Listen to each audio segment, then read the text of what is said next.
Hey there! The January update for Roboquest is finally here, and it also brought a roadmap with it, which is huge. We'll touch up on that a bit at the end of the video, but for now, let's jump into the changes that we got with version 1.1. Here's the broad gameplay changes. The most notable are the addition of a new Endgame NPC named Lottery Luke that can be purchased for 99 wrenches in your workshop. We'll talk about him a bit more in just a sec. The other notable changes for me in particular are the increased level of weapons found in Max's chests in all safe areas, and the increased cryo application rate. A 10% increase to freeze buildup is wild to me, since I already think cryo is the strongest element in the game, but I welcome it with open arms. Let it snow. Another huge change for any fans of Ruins like myself is that the Sewers chest now always drops an epic weapon. That is purple rarity, by the way, and this is a very, very welcome change for an early game purple that is guaranteed. Now let's talk about the new NPC. This guy here is Lottery Luke, and he's an endgame NPC serving the purpose of a wrench sink. He appears at the beginning of every stage, and I'm not entirely sure if he can show up in other safe areas or not. Basically, you spend wrenches and he can give you rewards such as more wrenches, items, perk reroll points, power cells, and even a new currency that lets you take one of Smithing Joe's weapons for free if he pops up in a safe area. He can only be used 7 times per run, and he's a nice addition to the game, especially for people with a ton of wrenches to spend. He can give more control to your builds because giving you items this early on can eliminate them from the loot pool, and having those extra reroll tokens is also nice for making sure you get the perks you want with your intended build. Now, don't get me wrong, I like this guy and think he definitely fits well in this game, but I was hoping for something a bit more impactful when they said they were adding a wrench sink to the game. Something like the blessing system from Gunfire Reborn, for instance. There's definitely arguments to be made that if something like that were to exist here, it would make us way too strong. But I would also argue that there's nothing wrong with being too strong if you're at a point in the game where you are throwing hundreds of wrenches away for these bonuses. Plus, it also just feels really good to have more synergies, especially when it puts more control in the player's hands outside of just items. Overconsumption in Gunfire is an amazing example of something I would want to see in Roboquest to make sure that even early game is still really fast-paced and satisfying, while we're still trying to get our builds online. They did say that Lottery Luke is highly susceptible to change based on player feedback, since he's still a new feature in the game. And I expect that between now and a year from now, he might undergo some serious changes, but nothing to the degree that I would like to see as an honest and impactful wrench sink.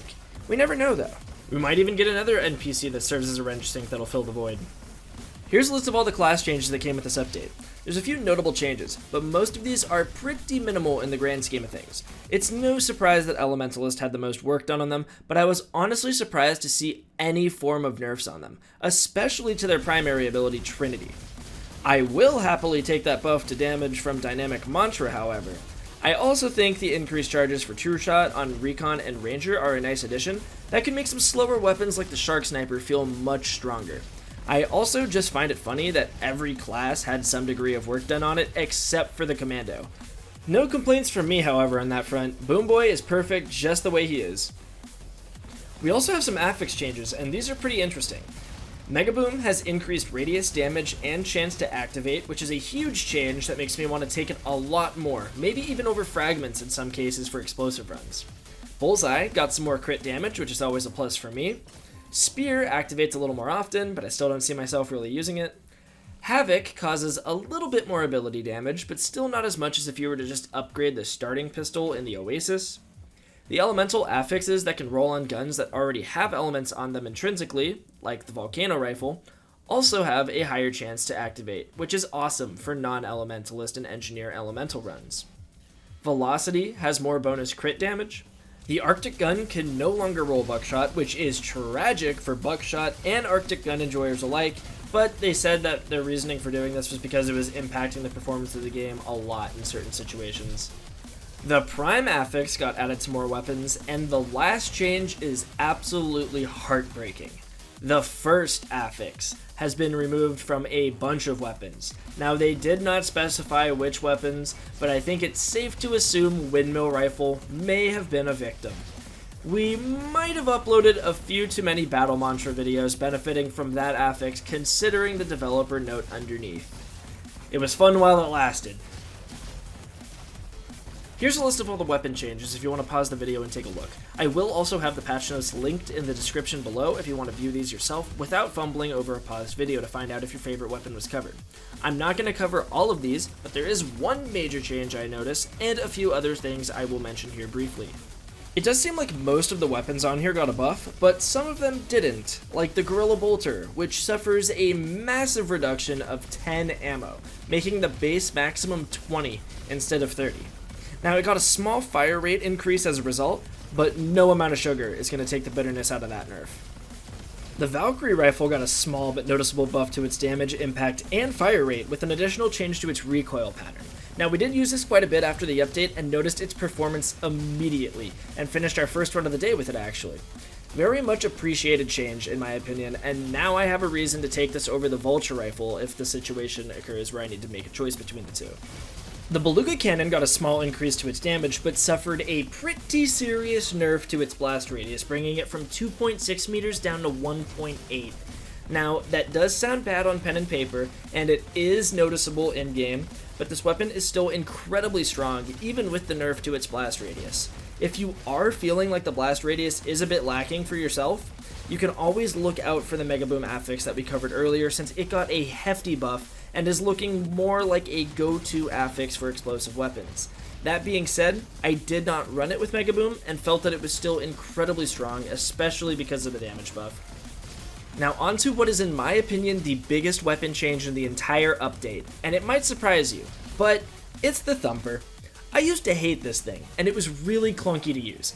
I didn't like the bouncing nades, and I felt like the effort put in to hit targets didn't match the resulting damage when things like Beluga Cannon, Elephant Gun, Buffalo Cannon, Torpedo Rifle, and dual boomsticks dominated the entire explosives category. With its new changes making its projectiles explode on initial impact, buffing its damage, and more importantly buffing its projectile speed, this thing feels like an entirely new weapon and I am loving it. I don't know if it's my favorite, but it feels new and fresh, and I might make a video of a run with it in the future. The gameplay you're seeing right now is with a green one, and I finished my run with it, so I can't wait to see what this thing can do with right affixes and items. Oh yeah, Ionic Palms also got a buff from 20 to 23 damage. I don't really think this is going to change it too well. I just think it's very funny that they know that Ionic Palms need to buff, and this is all they really gave it. I think that is very funny, in my opinion. It's progress, though. Maybe one day they'll be usable. We'll just see how that turns out in the future.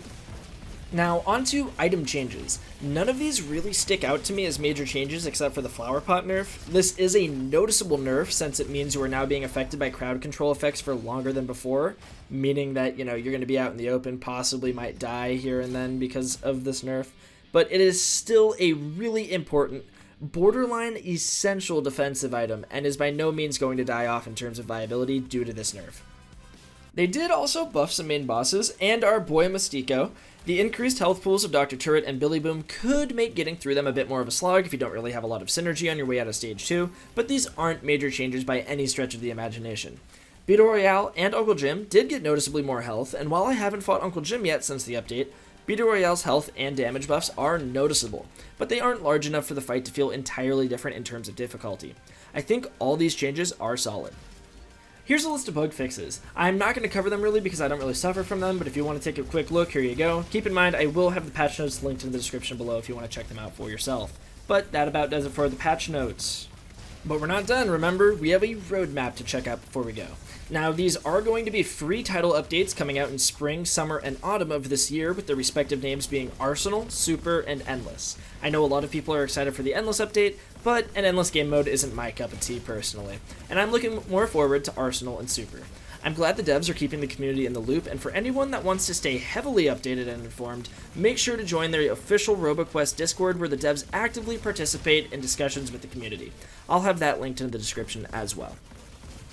But yeah, that's the version 1.1 January update for Roboquest. If you enjoyed the video or found it informative in any way, please consider leaving a like, comment, and maybe even subscribing, as it helps out the channel immensely, and I really do appreciate the support.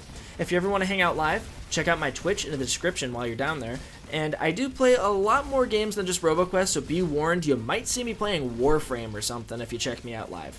I hope you all have an amazing day. I'm AIX, signing off. Peace.